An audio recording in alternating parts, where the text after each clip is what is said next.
about.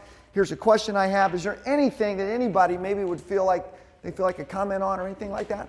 And if not, that's okay. But if so, we've had a few guys on Monday night that we had a chance that was really fun. So anything? Yes, no, indifferent? Great. You guys are all getting it. That's perfect. Love it, love it, love it. Yes. Okay, thank you, Josh. Last week when Will talked about Jesus, knowing his value, knowing his purpose, and valuing others, the whole idea of how he wasn't rocked because of that. Say that he was what? He wasn't rocked. Okay. He could live into his purpose. He could be peaceful. His rhythm of life, the pace of life was set because he knew his value, he knew his purpose, and he valued others. That was really profound. Yeah. Wow, that's fantastic. Will, do you remember those 3 points? He said, can you say them real loud that Jesus remembered his, sorry, you're eating. I'm sorry, you having a... That's right. Yeah, I mean, basically, he's able to move at a pace that was healthier and saw people because he didn't have to prove himself. Yeah. He didn't have to find his value based on what he produced or how he performed. And he moved at a pace that was slow enough to connect to the Father, so he was able to use his time purposely. Yeah. It's really, really important when you kind of go below, and I think, what was going on inside of our Lord was so settled because of his relationship with the Father and his sense of well-being. It wasn't connected to everybody else around him in that way, and it really does allow you to move at a totally different pace and not miss, I think, a lot what goes on around us, which is significant. So that's great. Anybody else? Anything else? Yeah, thank you, Brian. Real loud.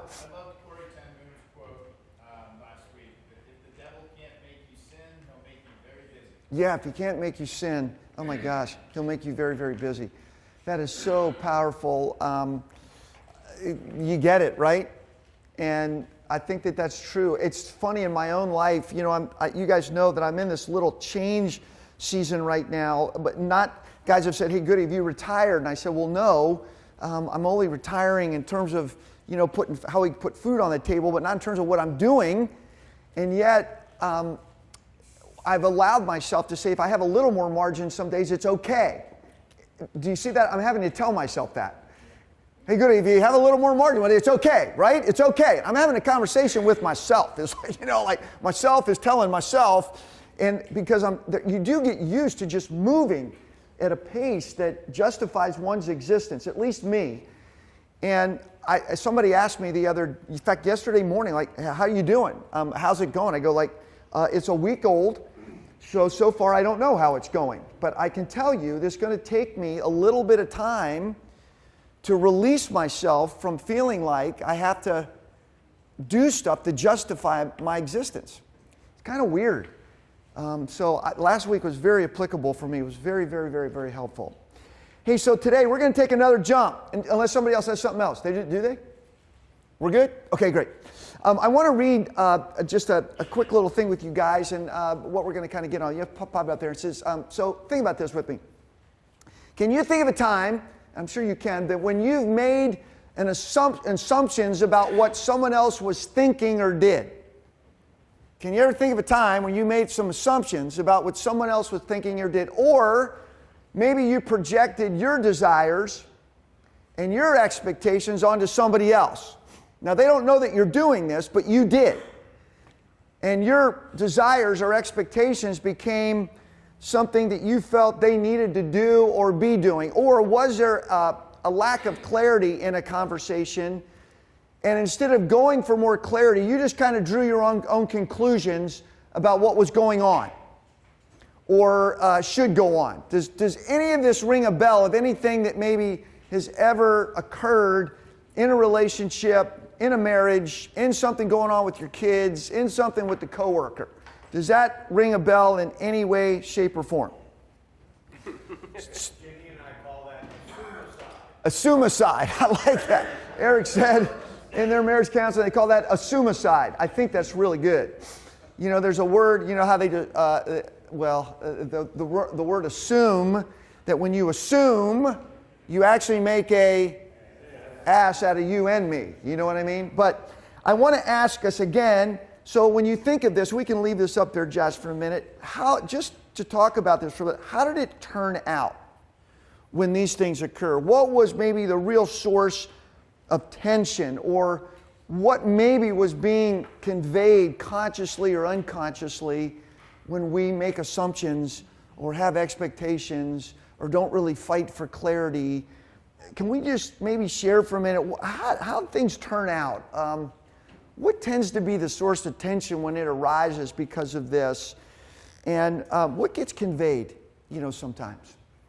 Anybody just, yeah, thank you, Edwin. I think you end up arguing about things that are not really what you're talking about. Say that again, that you end up? Arguing about things that are not really what you're talking about. Right, and why do we end up arguing about things we're not really talking about? That becomes secondary.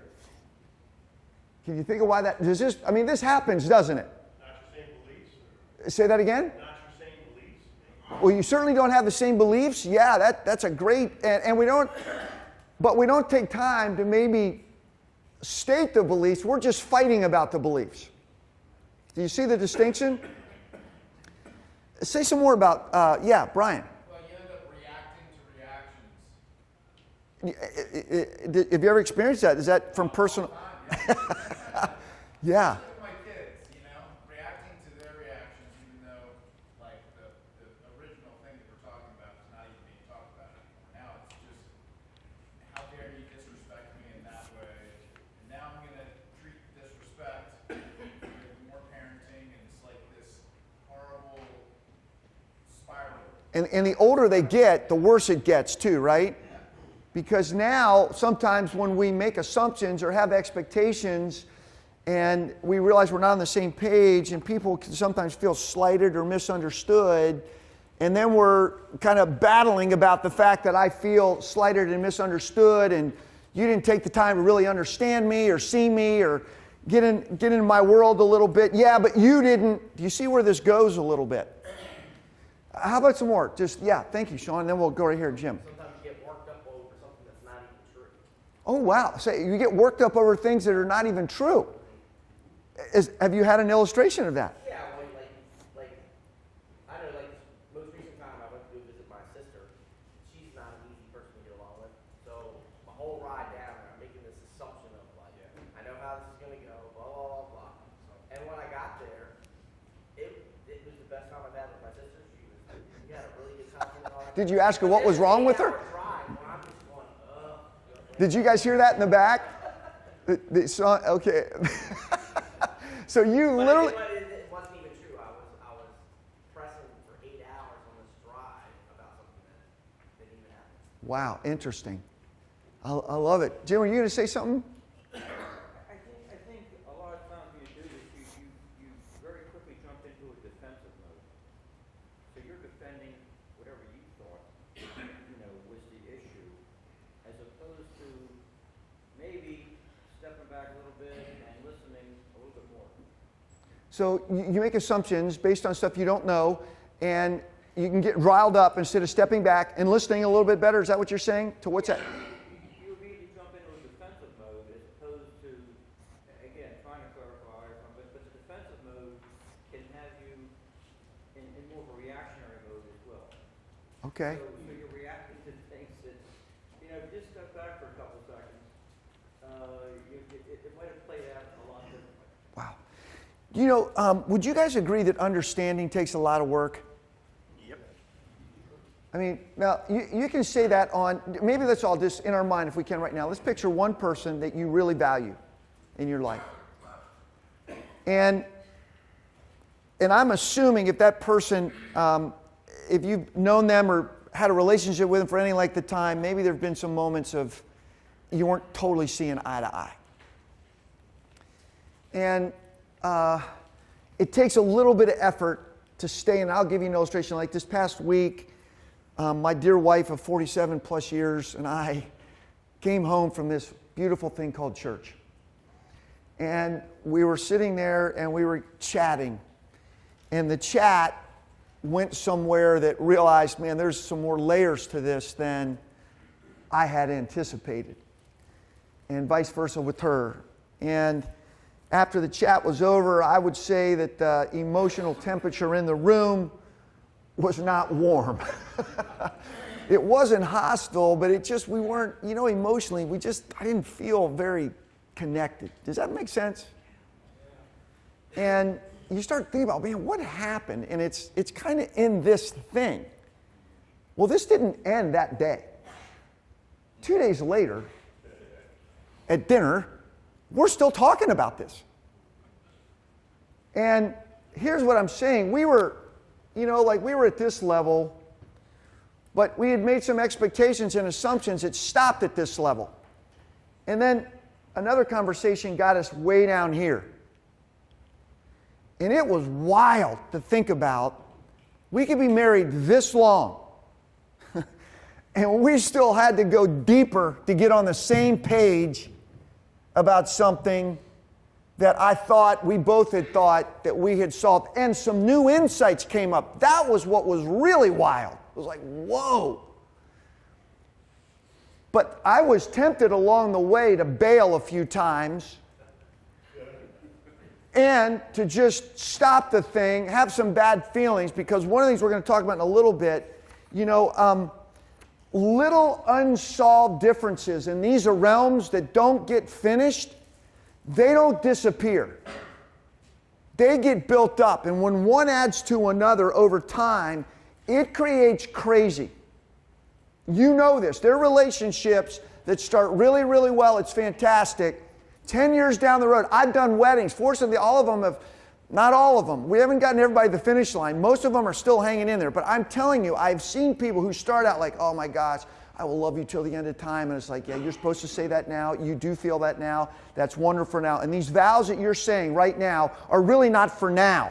These vows are for 10 to 15 years down the road when you're going to need what you're saying to each other right now. That makes more sense, right?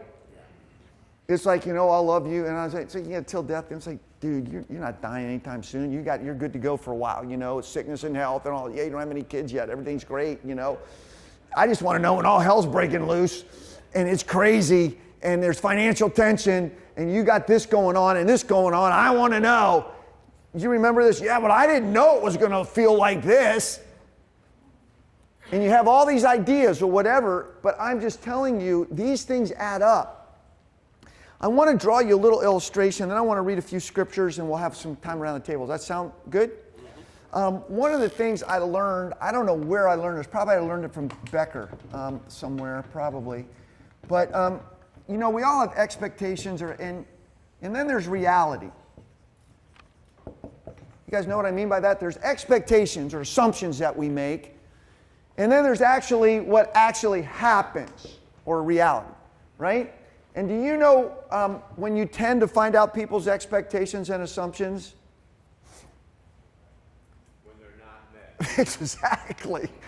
We can get better. This is part of the bridge, but the barrier is a lot of times we find out people's expectations when they're not met. And do you know what that sounds like? I'll give you an illustration. I thought that you were. How about some other sentences that might describe what this sounds like when they're not met? What's that? You said. Yeah, or maybe you said, you said before. Or I thought that, Greg? That's the one I was just about to say. I thought that you would retire. Yeah. You said that we would do this when? Or we always. Or why didn't you? Why didn't you? This assumes mind reading right here. This assumes mind reading, which none of us are very good at. And here's the thing. Now, we'll get to this in a little bit too. You add a little immaturity in here, this can get crazy making. And what this does is the difference between our expectations and what reality is equals the tension level. Now, here's the deal. Sometimes, even when our expectations are shared and you don't get your way, you share the expectation. Like, you really do a good job. It's like, hey, honey, I thought that, or here's my expectation. I thought that we could da-da-da-da-da-da. And she goes, ain't happening. Don't want to do that. I don't want to go there. And then all of a sudden, that can still create tension if you're not in a place emotionally where you can handle being disappointed. That creates tension too, does it not? So let me read you a couple of passages. This is really, well, before we do that, let me ask you, what are some things personally, when we have a difference between expectations or assumptions and when things actually turn out, what are some reasons for tension? In terms of just internally, what can within us cause sometimes these little tension things? I'll give you one. One was immaturity. Selfishness. You want to say a little more about that, Dave, if you can? Thinking everything's about you. Thinking everything's about you. Does anybody ever had a tinge of that ever in their life? Just a little selfishness, like, kind of like, that kind of hurt my feelings a little bit, and, I didn't really know what to do with it, and I really wanted it, and I'm holding on, that little degree of selfishness. Amen to that. How about something else? Because this is really good. I mean, I'm telling you, you're going to see this today. I would say anxiety. What do you mean by that, Jim? Anxiety. Well, anxiety, expectations, you build up this scenario that, in all likelihood, has no reality of whether you can really make it happen. So you might build up a false reality. You don't get it. You get anxious about it. But what's maybe going on because you didn't get what you wanted still? Yeah, or the expectation wasn't fulfilled, and that connects to my well-being. Going back to what Will was saying last week in many ways, is that my well-being gets wrapped around, whether Ryan responds the way that I need him to, that there's something in me that needs him to go with my way. And if he doesn't go with my way, man, that throws me off. I mean, I don't know how to function. Another level of immaturity, too, in some ways. How about maybe one more? This is important. I was just going to say, building up over time. Yeah. Like if expectations and reality are pretty close enough for you to say it's not a big enough deal to bring up. So the tension's not that big of a deal. If that happens over time, now all of a sudden there's some pent-up anger about enough stuff that wasn't a big deal. So you're not totally right, let's say. There's some degree of tension, but not enough to really bring up, is what you're saying. Right. So you kind of gloss over. So then we have incident number 2 where that happens. That happens again. Now we got another layer of tension. We're just adding on to this, right? Is that what you're saying, Will? And over time, and then what'll happen, the fire actually blows. And then what do you start hearing about when it blows? Everything. Man, we're bringing up crap from like, you're talking about that? You got to be kidding me. I thought we were done with that. No, we weren't done with that. Well, why didn't you bring that up? Why didn't you bring it up? Well, it wasn't that big a deal. Well, if it wasn't that big a deal now, why is it such a big deal now? Because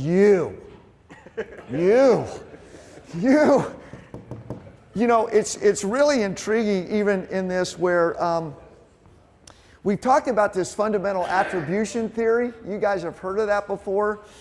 And what fundamental attribution theory means is this. It's real summary. It's pretty simple definition, but I'm sorry I didn't put it up there for you guys. But it basically means that when somebody else does something that you don't like, or I'll give you a really kind of a funny illustration of this, that you don't like, or is disappointing to you, or is unnerving, or just strikes you the wrong way, it's due to who they are. It's due to their character. It's a flaw. But when you do it, or I do the same thing, guess what? There's always a good reason for it. No, it always makes sense. Yesterday I'm running. I'm at this light, and how many times have there been the lights changed and you're sitting there, maybe you're looking at your phone or you're just daydreaming, and you look up and there's man, there's nobody in front of you, and all of a sudden the guy behind you might go beep, beep, just kind of make you go. Have you ever been that guy? Yeah, well, there's 2 different types of beeps behind the people. There's one beep like this. Beep. Okay, oh, great. There's another beep. Beep. Yesterday, there was this long beep. Like the guy had heard the beep he'd heard the beep for 3 or 4 seconds by now. Like, I got the message, dude. But in that beep I'm sure, you son of a... you could almost sense the guy in that car. through the beep, making a definitive statement about how this guy in front of him is a certain kind of guy, because you are just making my life miserable right now. And I'm just thinking, this guy's had a lot of this going on in his life somewhere. You know what I mean? And that's just minor. But when this adds up in bigger ways in relationships, it's huge. I mentioned this verse last week in 1 Corinthians 13. I was reading, this chapter, and this one part struck me, and I just want to mention it again before I throw these few verses up, was this. Paul says, when I was a child, it's crazy, I spoke as a child, and I reasoned as a child, and I thought as a child. Now, we could list, how did children speak? How did children think? How did children reason? One of the things I know when they're little, it's rarely their fault. They usually are pretty good at least trying to find a way to explain, I did this because Joey did that. Well, I wouldn't have done that. Well, he hit me first. Well, I didn't know. And you come up with a lot of reasons that are very self-serving, right? It's kind of my world. You get that. You have to learn to adapt. But then he says this, but when I became a man, I put away childish ways. That's a really big statement. What I've seen over the years in my marriage is that I've had to again and again and again make a decision if I'm going to grow up or if I'm going to hold on to childish ways. And because this happens over and over again. It can be something as little as, hey, honey, why didn't you put out the recycle? And I go, well, you got 2 feet. Now, I don't say that. But that runs by me. It's like, why do I have to do it? Because indirectly, my wife's saying, honey, I want you to take out. Now, she could say, what she typically does, hey, babe, would you take out the recycle? She's stating her expectation. Then I could say, not this week. That would create tension. Or I can say, I would love to. Honey, even if I don't want, I would love to. And I can be selfish. I can even be walking out going, my wife could have done this, but I'm not going to be a child. I'm going to be a man. I'm going to do the right thing to do. I don't need to win. There are things that I'm just trying to make reality here play a little bit. So let me read these verses. There's a few little verses from Proverbs. Then I'll mention a few passages in Scripture where this shows up, and we'll spend some time around the tables. Guys, is this making sense? I know this is early. I'm telling you, if next time you have a blow up, a blowout, you're watching something, it'd be really interesting to think in terms of where expectations and assumptions, unvoiced or really not worked at, are creating something. So, listen, these are great verses. Proverbs 18:2. A fool finds no pleasure in understanding, but delights in airing his own opinion. What do you guys hear in that verse right there? A fool finds no pleasure in understanding, which that would be so great if you did. But instead, he just wants to air his own opinion. What do you hear there? Arrogance, for sure. Selfishness. Yeah. Not listening. What's that? Not listening. Do you know when you understand another person? When they tell you you do. Not when you and I decide. It's really helpful for me, maybe even when you're in a conversation, Gregory, I'll be right there, is to say, hey, you just said this. I think this is what you said. Am I right? Am I correct? Did I hear you say that correctly? And they say, not completely. What I was really trying to say is, okay, I think so you're saying this, right? Yes. It might sound really tedious. I'm telling you, it shrinks this.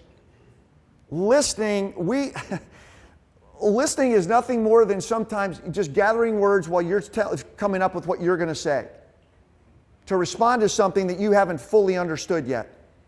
and wonder why the conversation keeps going sideways. Gregory, were you going to say something, brother? Yeah, so if you go to social media and read the comments on anything, that is so true. People just comment on stuff and don't even pay attention to what they're commenting, and it's a spiral.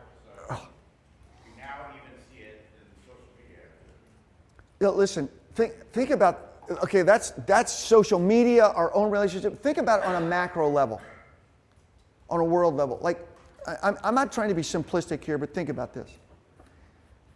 When you turn on the news or listen to the news, we're watching a bunch of people just like you and me in this room. They're just human beings, individuals. Is that true? Mm-hmm. Yes. Which means they're no different than you and me. They get out of bed every day. They got to go to the bathroom. They need to wash their face and brush their teeth. They're going to interact with other people. They were little kids. They have wounds they have and have not dealt with. Even world leaders. World leaders. Let me ask you, do you think the world that we live in today has to be the way it is today? Do we have to treat each other the way we're treating each other today? Is it mandatory? And we all go, no. And at some level, it's really difficult for us to say we're doing this at some level because we want to. We want to. We don't have to. We could sit down and figure this out. The government doesn't have to be shut down. It is, but you would think that grown adults could get in a room if they really wanted to solve problems, even if they disagree, if they could come up with a higher goal than their way and really agree on something, I think we could find a better way because of Proverbs 18:13, he who answers before listening, this is his folly and shame. How much do we see this happen? Like, rah, rah, rah, rah, rah, rah, rah, rah, rah, rah, rah, rah, rah, rah, rah, rah, rah, rah. It's like, oh my gosh, you guys stop. Tomorrow, rah, rah, rah, rah, rah, rah, rah, rah. Just another version of the same thing. Because the issue's not the issue. And this is confounding. And then I can get arrogant and go, gosh, if you would, and then I go like, man, that's me. I'm that guy sometimes. I've been that guy. One last one, the first to present his case seems right till another comes forward and questions him. All you lawyers in the room know that one, right? I mean, it's really easy when you hear one perspective to think that's the perspective. And then somebody else says, well, wait a minute, I got a perspective too. And I'm telling you, this weekend when Betsy and I were talking, I had a perspective. And my perspective, I rarely think that my perspective is wrong. At least initially. And then I heard her perspective, and it wasn't like I was wrong, but I wasn't fully enlightened. And it really helped but one of the things I realized to listen is to dare to be wrong. And to listen is to say, I want something more than being right. I want to be right with you. I care more about our relationship than I do about getting my way right now. And it is humbling, but I will tell you what, it's also not childish. And that takes some hard work. So I want to just think for a minute, let's think of a couple quick times in Scripture in a general way. I just want to mention these where you can see this play out again, expectations and reality in Scripture. I want to think about Genesis chapter 2, 15 to 17. Starts right in the very beginning. God gives an expectation. Do you remember what it is? It's about the tree in the garden. Out of the garden you can do what? You can eat from anything you want, except don't do what?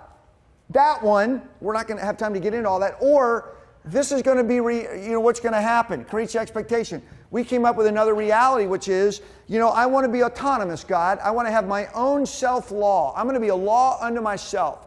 You've told me one thing, I'm going to do another, and therefore we have tension.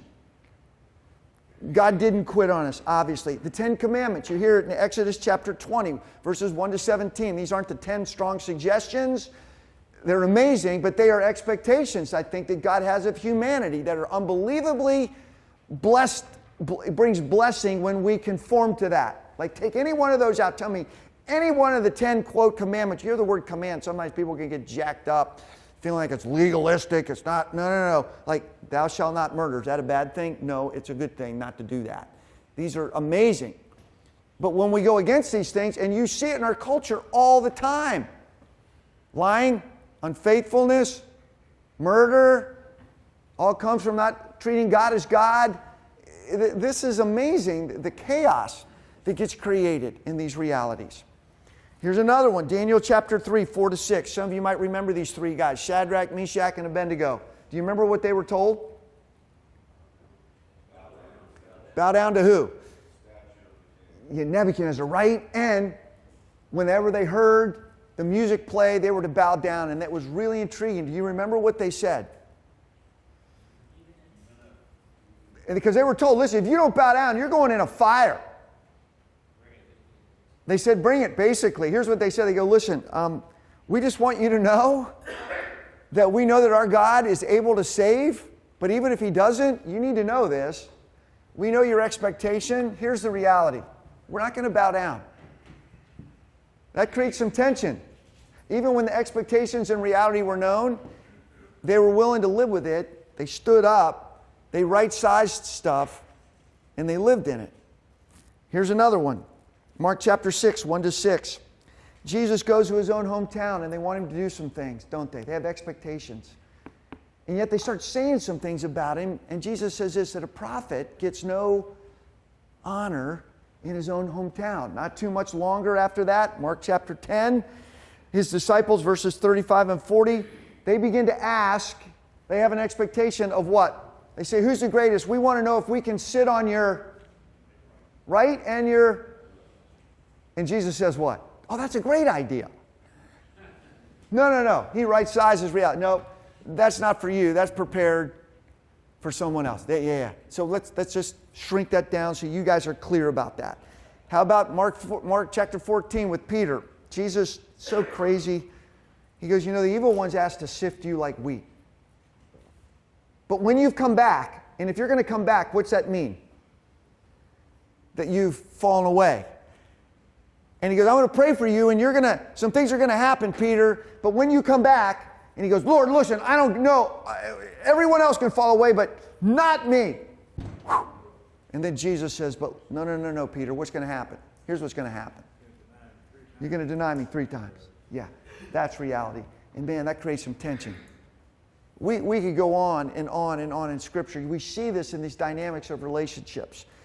So here's what I want us to do. I want us to think about these proverb verses, but I want you just to enjoy some time talking about this together. This is kind of the soup. It's not sexy, but it's where we live. I'm telling you.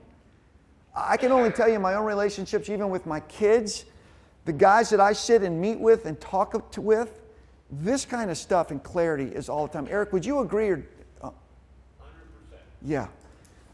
We think we get it and understand each other and are on the same page when I promise you it's not as much as you think. Or we live in our own heads. Sean, your illustration was so good because of something that was, right? You're driving to something, anticipating. I mean, you could have thought the whole way there too, this is going to be awesome. I can't wait to be with my sister. We're going to have such a phenomenal time.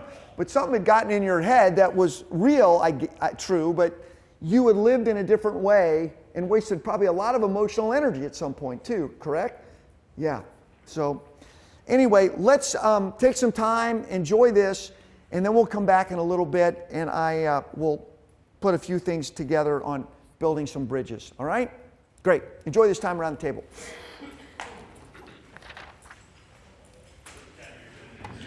I'll write down these proverb verses in case you guys want them.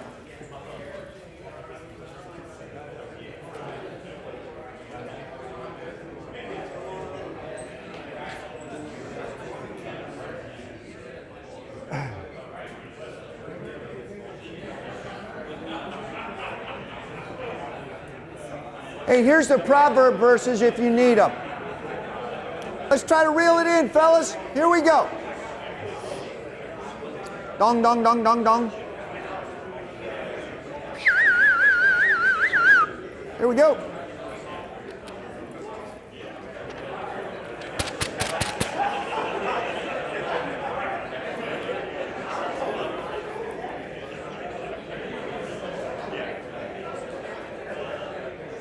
All right.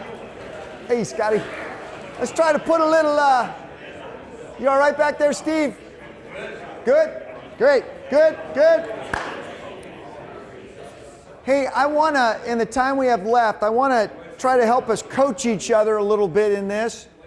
This is where we live. If you've ever had disagreements, arguments, so to speak, tension, needless to say, a lot of times things don't go well because we've not learned how to navigate that stuff. And there's a lot of reasons for that. We're not going to solve them all today, but maybe we can put a little bit on the table that would be helpful. I just thought of this. I write myself notes because I don't want to forget, but this thought just hit me. I learned this from someone that the goal of every conversation should be to the degree that so that you can actually to be able to have another conversation after that one. So that meaning that the goal shouldn't be that it's been such a kind of a conversation that it shuts down somebody ever wanting to converse with you again. You know, even if you don't what's that? Now you tell me. Yeah, now I tell you. It would be really helpful, and I think, as we go along, to think that, man, we may not solve this conversation right now, but I want this to have such a temperature in it, a degree of respect in it, that we can come back to this, that we can have another one.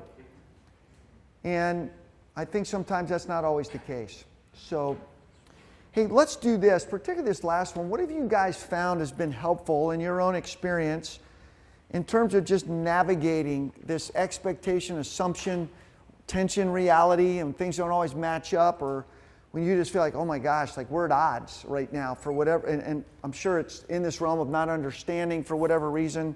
But how have you guys found navigating that stuff? Which kind of helped with it a little bit? You go, nothing has helped, so I'm not. Yeah, Sean, then we'll go to John real quick. We were talking about Real loud, bros. You know there's something where you're going to have a conversation about something? Yeah. Is get yourself in your right mind first Wow. before you go into the conversation. Correct. So, you're saying so before you even know, if you know, hey, I'm going into this, I got to get my game face on before I go. Yeah. What does that look like? I mean, I appreciate that, but what might that look like? Tell yourself, like, if you're in an irritated state, maybe now is not the time to talk about it. And you're like, hey, let's not talk about this right now. I'm not in the right mind right now. Okay. But not going into it irritated. Try to put yourself where you're going to be open-minded. Wow. Not listening. And just be prepared to be like, That's really, really good. Like I heard you saying, take responsibility for yourself, that know where you are. I'm going to own that. And it could be like me talking to my wife, Bets. I'm just not at a place right now, babe, where we can talk about this. I need to. I know that. I got to do a little work on me to bring my best to you. Because I'm tempted now to be less than what I need to be. I think that's being mature. And I think the other thing you're saying is, the second point that you were saying about is what am I really going for in the conversation? Is it about me just being heard, me just being right? Or is it like the Proverbs saying, a man of understanding has no desire in understanding. He just wants to air his own opinion. I don't want to do that. Like, I really want to go into this, okay? I got to go to be willing to listen is what I'm hearing you say. Is that true? Yeah, that's good. Great. John? Well, I discovered that one thing you have to take into account with expectations, particularly high ones, is the reality of change. Something might come along that changes things that will completely revamp your expectations. For example, I used to live and breathe with the ups and downs of the Baltimore Colts, and then along came Robert Ursay. And he moved the Colts. He destroyed the Colts, and now I'm far better prepared for the expectation that I had that the Ravens would be competitive this year. Hey, John, the season's not over yet. John goes, sometimes you have expectations. You have to be willing to have them change, You had that one huge change that Carl Rosenbloom traded the Colts for the Rams to Ursay, and everything went to hell. Yeah. So you sound like you need some therapy about sports, John. I appreciate the illustration, though. I do. I appreciate that. The point, of course, is change, and you Yeah. have to take that into account when you have your expectations. Yeah, you do have that. Yeah, thank you, Dave. Thank you, John. Have regular and scheduled check-ins. Excuse that? Regular and scheduled check-ins. What does that look like, Dave? I mean, like I'm in sales, and so I have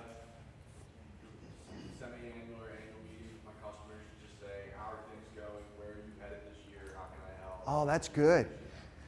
Date nights with my wife, daily just checking with my kids before bed. Is there anything you want to talk about? Just to kind of, because as John said, there's change and we need to communicate. Yeah. Yeah, that's really well. So you're connecting what John's saying and you're saying. You're getting proactive with it. Like you're getting out in front of stuff. You're not just letting stuff happen. You're realizing, hey, or sometimes it might be, hey, a lot's going on. We have not talked about this yet. We need to talk about this.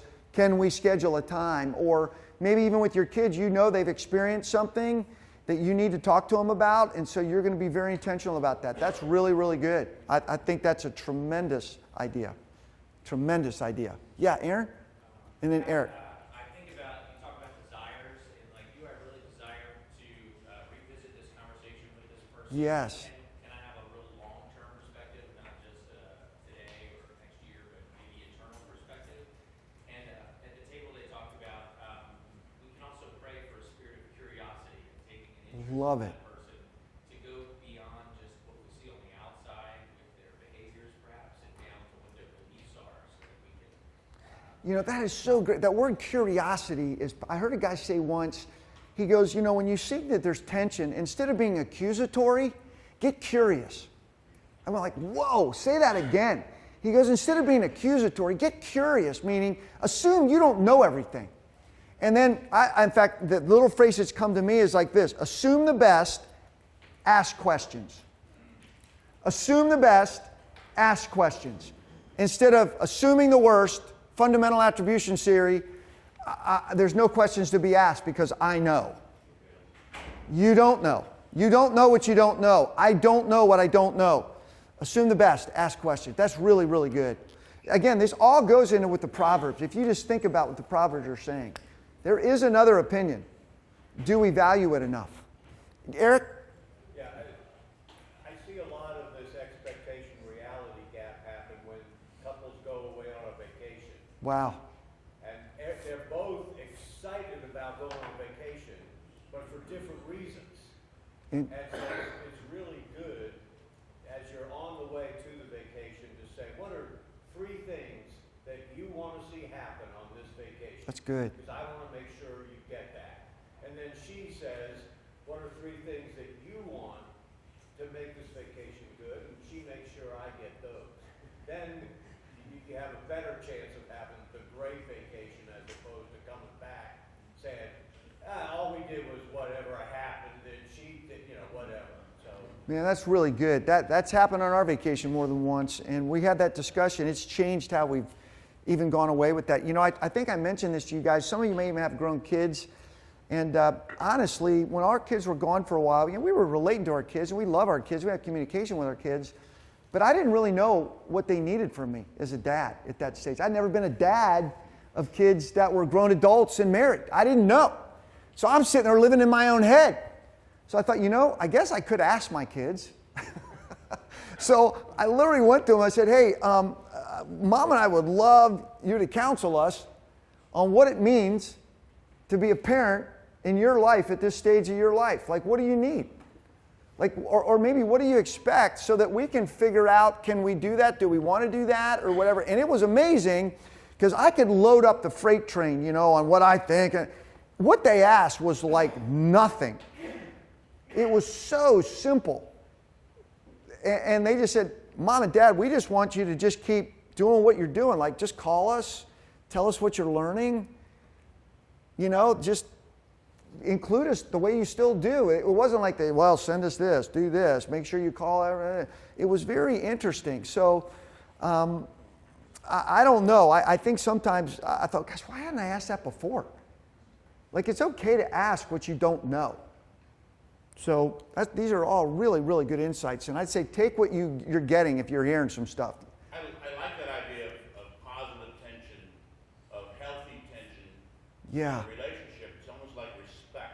Yes, it is, Skip. It really, really is. And I was in a group the other night. We were talking, you guys may or may not know this, but, in the Hebrew mind, there isn't just one type of a fool. There's 4.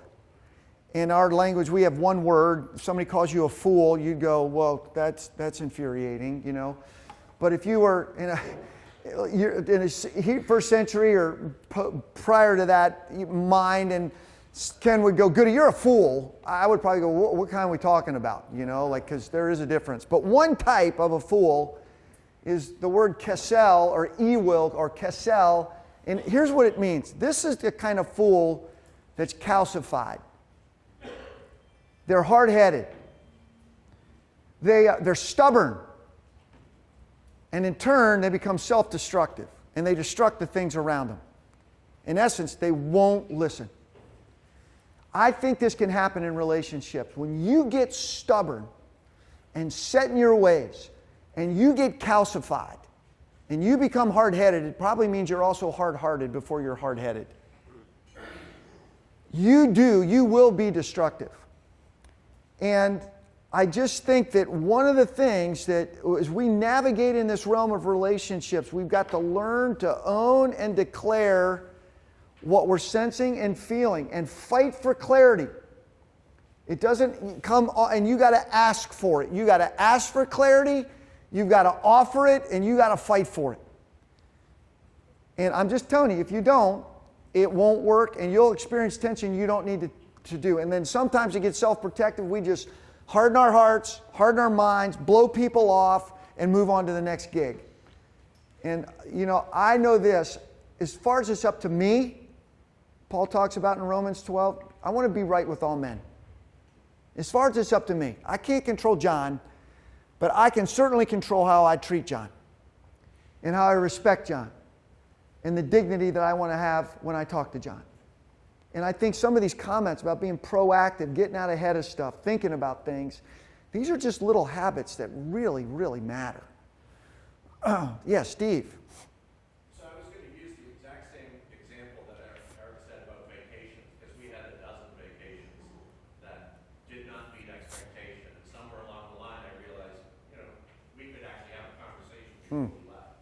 Then I realized I learned it on Eric and Ginny's couch. No sparrow ministries. But you had said earlier there was a time when there's tension where I realized that maybe my expectations were unrealistic, and I have to own that. There's a certain level of maturity in that. And I think that's a very human quality. Like, we all do that. We all make mistakes. And then there's the I can be right or I can be married. Like, I can be right or I can be married, and what I mean by that is there are times when maybe it's my wife that has unrealistic expectations. Yeah. But I see that, and that there's something higher Yes. than winning an argument, than being right, than getting my way, than pointing out that that was a stupid expectation, something like that. And then that's when I think that I can be Christ-like. Yeah. That's when it takes a level of maturity, quite frankly, Really. beyond normally what I can muster. And that's when, I've got to ask the Lord to help me walk through this. You know, Steve, wow, that's powerful. I can't find it right now. It's frustrating. I thought I had it. But Proverbs talks about the power and the beauty of being able to overlook a fault or a disagreement. There's times, every hill is not worth dying on. And I think sometimes you got to really ask, is it worth it? And when it isn't, just in the Lord, to say, Lord, I give it to you. I'm not getting my way this time. It's okay. It's not the end of the world. It's not worth winning this fight. I've often felt, even in a marriage, if the goal is to win a fight, if you win a fight, the marriage loses. And it's not a thing about the fighting, right, Steve? Is that kind of what you're saying? And so I think being big enough to do that, I was running yesterday. A lot happens when I run, and I was just meditating on this stuff about and Bess and I are doing well, but I was just thinking about this weekend a little bit, and this thought from Paul came to me. It says, husbands, love your wife as Christ loved the church. And then the thought came to me, do that, Goody. Just do it. Don't overthink it. Don't make excuses. Don't try to get out of it. Just go do that. Like, you have been loved. You have been seen. You have been understood when you don't even understand. You can go be that because you've been given that. And it was very humbling. I felt the Lord gently kick me in the butt. And I was really grateful for that. And because here's what we all get to do. And Brian, I'll be right there. We all get to decide what kind of man you want to be. Now, I'm going to ask another question. And I'm not going to answer this for you. The question is, have you? Have you really decided the kind of man you want to be? And here's how I'll tell you when you know. When you get it on paper. Write it down. It could be 3 qualities. It could be 6 virtues. I don't care what it is. Somebody made me do this 40 years, almost 50, 50 years ago almost. I'm telling you, this is a big statement. It changed my life. You go, how to do that? It always gave me a reference point. Because when I wrote those things down, I said, do I really want to be that kind of guy? And it was from the scriptures. I mean, I wrote it, I put scripture verses next to those qualities. I didn't put 50 of them. There's not a lot of them, but there's a few of them. And it's really helped me in those moments that I've been immature and I've acted like a knothead.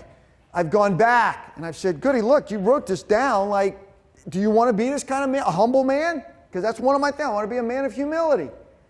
And I know what that is. Like, man, I'm not being that.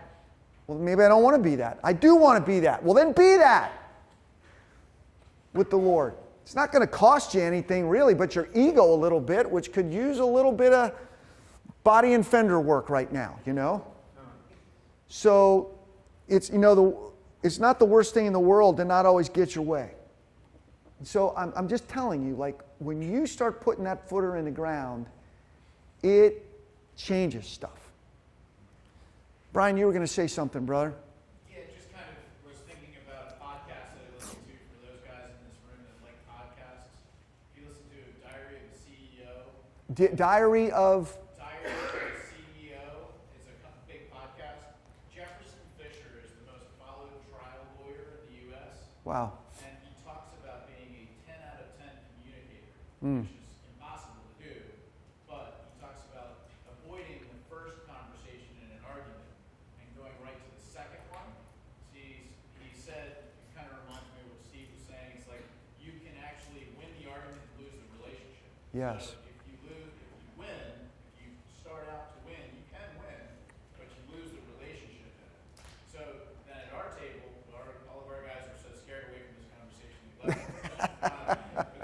our table, we had a guy that was on the opposite of that loses every conversation because he doesn't want to win the battle at all, and he's going to lose his life. He's going to be a shell of a man. So I grew up with a neighbor and watched this Wow. wife brutalize her husband, and at the end of his life, the only thing he could care about was his lawn. Like, he had nothing else that he could care about except Wow. his lawn. But you better not set foot on his lawn. Don't you dare step on it. Wow. It's the only thing that he had left to control. And it was, I mean, I shared that at the table. Like, don't become that guy, but don't win every battle. So it's like you have to win some, but don't set out to win battles. But actually, it's like the heart. It's just really cool to think about it as each interaction is an interaction to get deeper, to really resolve. I want to go. Second conversation first. This stuff is so deep because it just shows you how integrated we are. And Proverbs 20 verse 5 says this. The thoughts of a man's heart are deep waters. Like, we're deep. Sometimes we get upset about stuff. I don't even totally understand why I'm getting upset about it sometimes. But a man of understanding draws it out. But I think what Will was saying, when you know who you are and that you're loved, then I think I bring a different me to the table, and that brings wisdom to I need to stand. Like, this is one we need to talk about. So I'll give you another illustration, and then we'll close. I will also say this. It'd be really good if you guys didn't go up to my wife and say, Pat talks about you all the time at Iron Man, because she does not like that, because she'll go, well, what did he say? And I'm not sharing anything here that, I'm not talking out of school. Yeah, it's I'm managing the expectation. Thank you. I know. That's what I know that. But there have been times where, Ken, were you going to say something before? I was just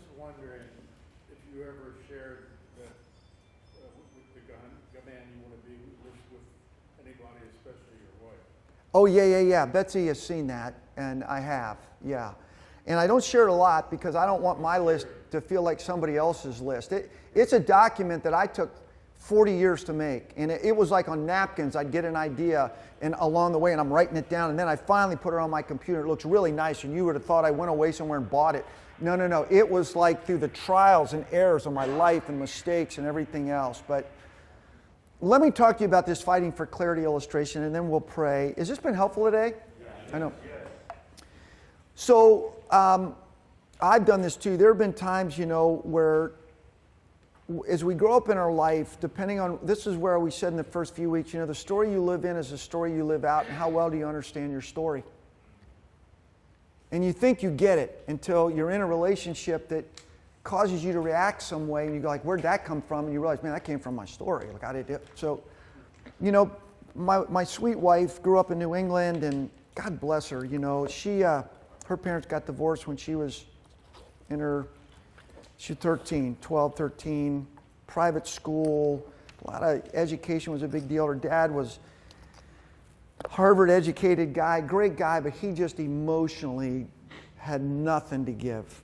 Just didn't give. And it's too painful for me to even tell you one conversation she had with him and what he said to her.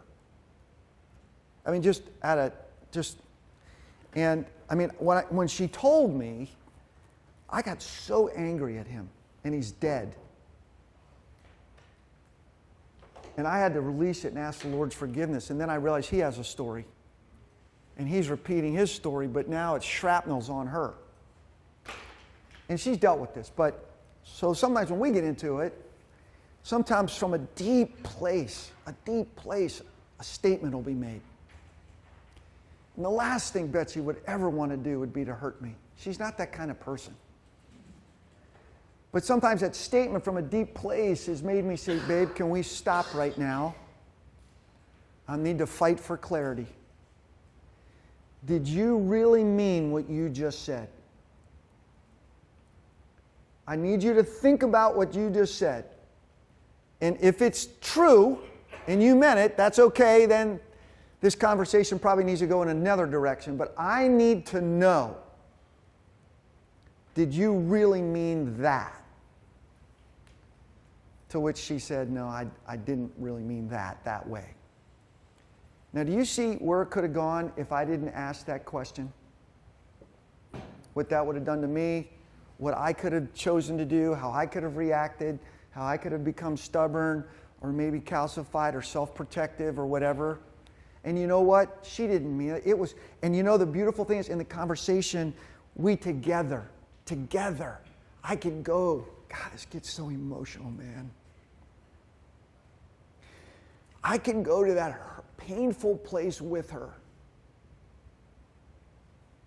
And I can say, sweetie, it's okay. You're loved. The Lord loves you. I can tell you I love you, but I think this is a Jesus touch, even more than a hubby touch, You need him there, but I want you, I'm here, and it's okay, babe. You're safe. I never feel more like a man than when I get to do that. But I was tempted to be a little boy, too. And it's daring to fight for what you value the right way is what I'm trying to say. And when you don't, and if you realize you tried to, but you didn't get it right, go back and make it right. You can always make it right if you're willing to own your stuff. Because we're a healer. We're loved. It's okay. To God be the glory, right? Amen. Well, let me give you a preview next week. We need to leave 4 tables up, right, Joe? The 4 in the middle here. We'll do these 4. Tables and chairs can stay up. The rest we need to, if you don't mind. Next week, it's going to be really a great week. We're going to talk about the power and the beauty and the pain and the beauty of words. Our words. So, if you want to avoid something, next week would not be the one. All right, it's going to be great. Grateful for you, man. Man, let's keep getting after this. Amen? It's worth fighting for. Let's do these words.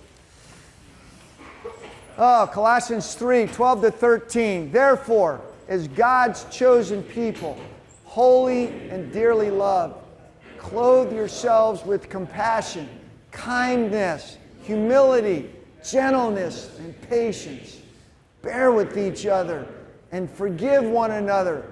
If any of you has a grievance against someone, forgive as the Lord forgave you.